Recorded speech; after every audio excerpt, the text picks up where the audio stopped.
మీ ఎలాంటి వ్యాపార ప్రకటనలకైనా వెంటనే మా ఛానల్ సంప్రదించండి. నమస్తే. ఈరోజు మన స్టూడియోలో ప్రముఖ ఆధ్యాత్మికవేత్త, జ్యోతిష్య వాస్తు పండితులు, లలితాదేవి ఉపాసకులు బ్రహ్మశ్రీ నానాజీ పట్నాయక్ గారు ఉన్నారు. గురుగారితో మాట్లాడతాం. నమస్కారం గురుగారు. శ్రీమాత్రే నమః. గురుగారు, సెప్టెంబర్ మాసం కన్యా రాశి వారి పరిస్థితి ఏ విధంగా ఉండబోతుంది? ప్రజెంట్ వీళ్ళ టైం ఎలా నడుస్తుంది? సో మనకి చంద్రగ్రహణం కూడా ఈ మంత్లో ఉంది. దీని తాలూకు ఇంపాక్ట్ కావచ్చు, ఓవరాల్గా ఈ నెల ఎలాంటి జాగ్రత్తలు తీసుకోవాలి వీళ్ళు? తప్పకుండా అండి. ఒకటి, గ్రహణం 6వ స్థానంలో పడుతుంది వీళ్ళకి. 6వ స్థానం అనేది చాలా మంచిది. అంటే పోటీ పరీక్షల్లో రాణించడానికి, సక్సెస్కి, కాంపిటీషన్ ఎగ్జామ్స్లో రాణించడానికి, కాంపిటేటివ్గా వీళ్ళు నిలబడి గెలవడానికి 6వ స్థానంలో ఉండే గ్రహణం చాలా చాలా చాలా మంచిది. ఇంకా అందులో డౌట్ ఏం లేదు. కాకపోతే కన్యారాశి వారికి 6వ స్థానం అనేది వాళ్ళ సంతానానికి ధనస్థానం అవుతుంది. కాబట్టి వీళ్ళ సంతానం ధనం ఇవ్వద్దని చెప్పాలి ఎవరికి కూడా. ఇది ప్రధానంగా తీసుకోవాల్సిన అంశం. ఇక మరొక విషయం ఏంటంటే, వీళ్ళు ప్రధానంగా 1వ తేదీ, 7, 8 తేదీలు కొంచెం జాగ్రత్తగా ఉండాలి అప్పులు ఇవ్వడం తీసుకునే విషయంలో. కాకపోతే అప్పులు ఇచ్చే విషయం మాత్రం వీళ్ళకి పనికిరాదు, గుర్తుపెట్టుకోండి. ఇక వీరికి లగ్నంలో కుజ సంచారం జరుగుతుంది. 3, 8 అధిపతి. 3, 8 అధిపతి కుజ సంచారం ఎప్పుడైతే వీరికి 14వ తేదీ వరకు ఉందో, 14వ తేదీ వరకు కూడా కాస్త అన్నదమ్ముల విషయంలోని ఏదో తొందరపాటులో ఒక మాట అన్నాను, ఇంత పెద్ద రచ్చ అవుతుందా అనే అనవసరంగా నోరు జారేనే, అనవసరంగా ఈ మాట అన్నానే, అది ఎవరికైనా కావచ్చు, కుటుంబ సభ్యులకు కావచ్చు, లేకపోతే లవర్తో కావచ్చు, అన్నదమ్ములతో కావచ్చు, ఎవరితోనైనా కావచ్చు. కొంచెం ఆ యొక్క ఇది, ఎందుకంటే వీళ్ళది కన్యారాశి బుధుడి యొక్క రాశి కదా. ఈ బుధుడి యొక్క రాశిలో కుజ సంచారం జరిగేటప్పుడు ఏమవుతుందంటే, అదిగాక సప్తమంలో శని వక్రించున్నాడు. ఇది కొంచెం సమాజంలో మాట్లాడేటప్పుడు ఒక్కోసారి మనం చూస్తూ ఉంటాం చూడండి, యూట్యూబ్స్లోనూ అక్కడ ఇక్కడ స్టేజ్ మీద మగ్గబుక్కుని అనేస్తారు, తెరచుస్తుంది, బ్యాడ్ ట్రోల్ అవుతుంది. ట్రోల్ అంటేనే బ్యాడ్ అది.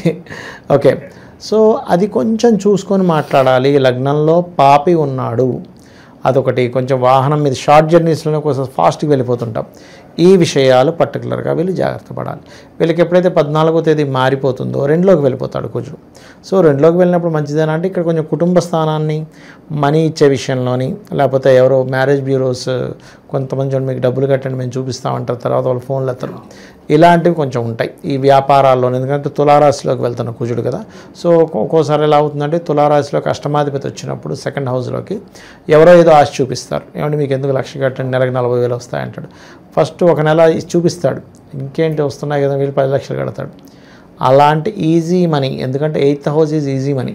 2nd హౌస్ని పాడు చేసినప్పుడు ఏమవుతుందంటే, ఈజీ మనీ కోసమని వెళ్ళి అక్కడ ఇబ్బంది వస్తుంది. సో ఇది జాగ్రత్తగా ఉండాలి. అయితే వీళ్ళకి ఎప్పుడైతే 17వ తేదీ వస్తుందో, ఆల్రెడీ 15వ తేదీకి బుధుడు లగ్నంలోకి వచ్చేస్తాడు. కొంతవరకు అదొక తెలియని ఒక కెరియర్ పరంగా ఒక మంచి యోగాన్ని ఇచ్చేటువంటి కాంబినేషన్. బుధుడు ఎప్పుడైతే గ్రోత్ వస్తుందంటారు, ఖచ్చితంగా వస్తుంది. ఎప్పుడైతే లగ్నంలోకి బుధుడు వచ్చి రవి కూడా వచ్చాడో, ఇది ఇచ్చే రిజల్ట్ ఏమిటి ఇక్కడ అని చెప్పి మనం చూసుకున్నట్లయితే, విదేశాలకు వెళ్ళి ఉద్యోగం కోసం ప్రయత్నం చేయాలనుకునేటువంటి వారికి మంచి యోగము. అలాగే లేదు, ఒకవేళ వీళ్ళు మార్కెటింగ్ రంగాల్లో బాగా రాణించడానికి, ప్రమోషన్స్ రావడానికి, గుర్తింపు పొందడానికి మంచి యోగం. కాకపోతే కొంచెం ఏంటంటే, ఎంతైనా 12వ అధిపతి కదా, కొంచెం అధిక ఉష్ణం వీళ్ళని కూడా వెంటాడుతూ ఉంటుంది కాస్త. ఎందుకంటే ఆల్రెడీ లగ్నంలో కుజుడుండి వెళ్ళాడు, కొంత ఆయన డెవలప్ చేస్తాడు, మళ్ళీ రవి వచ్చాడు. సో ఇద్దరు ఉష్ణగ్రహాలు ఎప్పుడైతే లగ్నంలో చేంజ్ అవుతూ ఉంటాయో, ఈ యొక్క విషయాల్లో కొంత జాగ్రత్తగా ఉండాలి. 1వ తేదీ ఎట్టి పరిస్థితుల్లోని ఎవరికైనా ఏదైనా మాట్లాడేటప్పుడు అది కొంత జాగ్రత్తగా ఉండాలి. 1, 2 తేదీలు చెప్పాలంటే, 1వ తేదీ సరిపోదు, 2వ తేదీ అక్కర్లేదు, 1వ తేదీ. ఇక 7, 8 అయితే ఇందాక మనం చెప్పుకున్నట్టుగా అప్పులు ఇవ్వడం లాంటివి ఏమీ చేయకూడదు. ఇక వీరికి ఈ నెల ఏదైనా ప్రాపర్టీ తీసుకోవడానికి, అందులో ముఖ్యంగా తోటలు, పొలాలు, బిజినెస్ సెంటర్సు, లేకపోతే మనం చూడండి ఒక్కోసారి మనకి కమర్షియల్ కాంప్లెక్స్లు ఉంటాయి. అటువంటి కమర్షియల్ కాంప్లెక్స్లు, ఏదైనా ఒక డీల్, మెడికల్ రిలేటెడ్ సంబంధించిన డీల్ మూలంగా కొంతవరకు వీళ్ళకి కుదరడము, ఇటువంటివి బలంగా చూపిస్తున్నాయి. ఇక అదేవిధంగా కాస్త ఇష్టపడిన వారిని వివాహం చేసుకుందాం అనేటువంటి క్రమంలో, ఎందుకంటే ఇప్పుడు పంచమాధిపతి అయినటువంటి శని భగవానుడు 7వ స్థానంలో వక్రించున్నాడు. దీన్ని బట్టి ఏంటంటే, ఇష్టపడిన వారిని చేసుకుందామంటే వాళ్ళంతటా వాళ్ళు వద్దనుకోవడం, లేకపోతే మీరు వద్దనడం, ఇలాంటివి జరుగుతూ ఉంటాయి. ఇది పర్టికులర్గా చూసుకోవాలి. ఇక 6వ స్థాన గ్రహణం అయితే మనం బాగుంటుందని చెప్పుకున్నాము. అయితే ఇక్కడ ఎవరికైనా కొద్దిగా ఈ పొత్తికడుపులో ఇబ్బంది ఉన్నవారు కొంచెం జాగ్రత్తగా ఉండాలి. ఎంతైనా గ్రహణం కదా, అదొకటి కొంచెం ఎక్కువ గ్యాస్ ఫామ్ అయ్యేటువంటి వారు వీలైతే ఆ రోజు ఎర్లీగా భోజనం చేయడం మంచిది. ఇక 2వ విషయం ఏంటంటే, ఇక్కడ ఈ అష్టమాధిపతి 2లో ఉన్నందుకు ఒక రకంగా తొందరపాటు పడి ఒక్కొక్కసారి పూర్వీకుల ఆస్తుల్లో ముఖ్యంగా తాతగారి ఆస్తికి సంబంధించిన విషయంలో కొన్ని రాంగ్ స్టెప్ వేస్తారు. ఇది ప్రధానంగా చూసుకోవాలి. ఇక కొన్ని పుణ్యక్షేత్ర దర్శనాలు, ఎందుకంటే లగ్నంలో ఉపాసనాకారకుడైన రవి ఉన్నాడు, బుధుడు ఉన్నాడు, మరలా లాభంలో భాగ్యాధిపతి వెళ్ళి కూర్చుంటున్నాడు. సో లాభంలో ఉండేటువంటి 15వ తేదీ వరకు ఆ కాంబినేషన్ ఉంది. 15 తర్వాత ఎప్పుడైతే వ్యయంలోకి వస్తాడో, గతంలో జీవిత భాగస్వామితో ఏవైతే చిన్న చిన్న డిస్టర్బెన్సెస్ ఉన్నాయో, ఎందుకంటే ఇక్కడ బుధుడు రవి ఏమో 12లో ఉన్న రవి బుధులేమో 16కి 17కి లగ్నంలోకి మారుతున్నారు. 11లో ఉండే శుక్రుడేమో మనకి 15వ తేదీకి 12లోకి వస్తున్నాడు. శుక్రుడు 11లో ఉన్నంత కాలము 15వ తేదీ వరకు కూడా ఎలా ఉంటుందంటే, ఈ 1 నుంచి 15వ తేదీ వరకు వివాహ జీవిత సంబంధించినటువంటి విషయంలో సరైన సఖ్యతలు ఉండవు. కానీ 15 దాటిన తర్వాత 12లోకి వచ్చే శుక్రుడు మంచి సఖ్యతను ఇస్తాడు.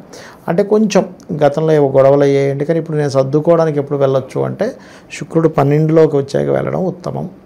అది ఇక జీవిత భాగస్వామికి కానివ్వండి, ఇతనికి కానివ్వండి, ఇతనికి కొంచెం గ్రోత్ ఉంటుంది కెరియర్ పరంగా, అండ్ కొత్తగా ఏదైనా నేర్చుకోవడము, జీవిత భాగస్వామికి కూడా కొంచెం తన ఏదైనా కోర్స్ చేయడము, ఇటువంటివి బలంగా చూపిస్తున్నాయి వీరికి. ఇద్దరి మధ్య సపోర్ట్ అయితే బాగానే ఉంటుంది చెప్పాలంటే. కాకపోతే లగ్న కుజుడు సప్తమ శని ఉన్నందుకు కొంచెం ఈ కుజుడు మారే వరకు, ఎందుకంటే కుజుడు మారుతున్నాడు ఎట్ ఏ టైం, మనకి శుక్రుడు మారుతున్నాడు, బుధుడు మారుతున్నాడు. ఇక్కడ ఏంటంటే ఆల్మోస్ట్ అంటే చంద్రుడిని పక్కకు పెడితే ఆల్మోస్ట్ 4 ప్లానెట్స్ పడుతున్నాయి ఈ నెల. కాబట్టి ఈ మార్పులు ఖచ్చితంగా వస్తాయి అక్కడ. అది ఇంకా విశేషంగా ఎలాంటి పరిహారాలు చేసుకోవడం ద్వారా మంచి ఫలితాలు ఈ రాశి వాళ్ళకు ఉంటాయి అంటారు? తప్పకుండా అండి. ఇక్కడ ఏంటంటే మనం పంచమాధిపతిని చూసుకొని చేయాలి పరిహారం ఎప్పుడు కూడా. ఈసారి పంచమాధిపతి గ్రహణంతో వెళ్ళి కనెక్ట్ అవుతున్నాడు. శని వీళ్ళకి పంచమాధిపతి కన్యా లగ్నానికి. సో అలాంటప్పుడు విశేషంగా గ్రహణం రోజు వీళ్ళు ఏదైనా మంత్రం తీసుకొని చేయడం మంచిది. ఏ మంత్రము లేదు అనుకునేటువంటి వారు ఓం నమో వెంకటేశాయ, అద్భుతమైన మంత్రం కలియుగంలో, అదొకటి చేసుకోవచ్చు. లేదు గోవులకి బెల్లము తినిపించడము.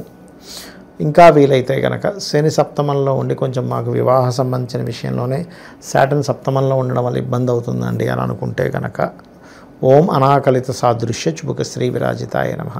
అసలు పెళ్లి సంబంధాలే కుదరట్లేదండి, చాలా ఇబ్బంది అయిపోతుంది అనుకునేటువంటి వారు ఓం కామేశబద్ధ మాంగళ్య సూత్ర శోభిత కందరాయ నమః.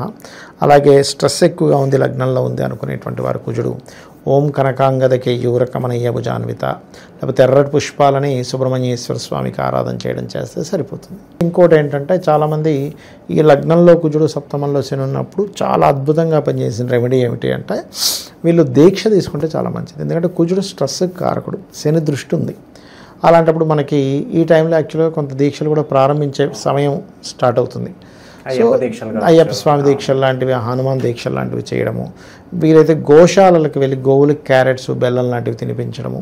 అంటే మనకి భూతదయ, కుక్కలకనం గోవులకనం, కొంతమంది మీరు గమనిస్తే కనుక మార్వాడీస్ చీమలకి చిన్నగా ఈ చక్కెర వేస్తూ ఉంటారు, చక్కెర రవ్వ లాంటివి. దీనివల్ల ఏమవుతుందంటే మనకు చూడడానికి చాలా చిన్నదే కానీ చాలా ఎఫెక్ట్ బాగుంటుందండి. కొంతమంది చేపలకి వేస్తారు చూడండి, అది చాలా మంచి ఎఫెక్ట్ ఉంటుంది. మెయిన్గా ఏమవుతుందంటే మీరు గమనిస్తే కనుక వాళ్ళకి ఆ రిలీఫ్ అనేది వస్తుంది బాడీలో. ఏంటంటే అబ్బా నేనేదో ఒక మంచి పని చేశాను, సంథింగ్ నాకు అంటే బాడీలో నుంచి ఒక చూడండి, ఒక వ్యక్తి బాగా చెమట పట్టేసిన తర్వాత స్నానం చేసి వస్తే ఎలా ఉంటుంది, హ్యాపీగా ఉందండి. ఆ హ్యాపీ ఫీలింగ్ వాడికి లోపల నుంచి తెలుస్తూ ఉంటుంది. అది ఆ ఫీలింగ్ అది. ఎందుకు మీరు ఒక్కసారి గోశాలకు వెళ్ళి రండి, గోశాలకు వెళ్ళి రాగానే మీకు ఆ ఫీల్ తెలుస్తూ ఉంటుంది. వాళ్ళల్లో పర్టికులర్గా నెగిటివ్ ఎనర్జీ ఎక్కువ ఫామ్ అయిపోయింది అనుకోండి, వాళ్ళకి ఇంకా బాగా తెలుస్తుంది. ఏ నెగిటివ్ ఎనర్జీ లేదు, రెగ్యులర్గా వెళ్ళి వస్తున్నా అనే వరకు వాళ్ళకి అర్థం కాదు. కానీ అంటే నేను అనేది ఏంటంటే ఇందాకే స్నానం చేసాం గంట క్రితం, మళ్ళీ స్నానం చేసినట్టు ఏం తెలియదు. అదే 2 రోజులు స్నానం చేయకుండా స్నానం చేసినట్టు తెలుస్తుంది, చెమటంతా పట్టేస్తే. డ్రెస్ చేంజ్ చేసుకుంటే అబ్బాయి ఇప్పుడు బాగుంది అంటాడు, అలా అనమాట. సో ఓవరాల్గా కన్యా రాశి వారికి ఈ సెప్టెంబర్ మాసం ఏ విధంగా ఉండబోతుందో చాలా బాగా వివరించారు. ధన్యవాదాలు. శ్రీమాత్రే నమః.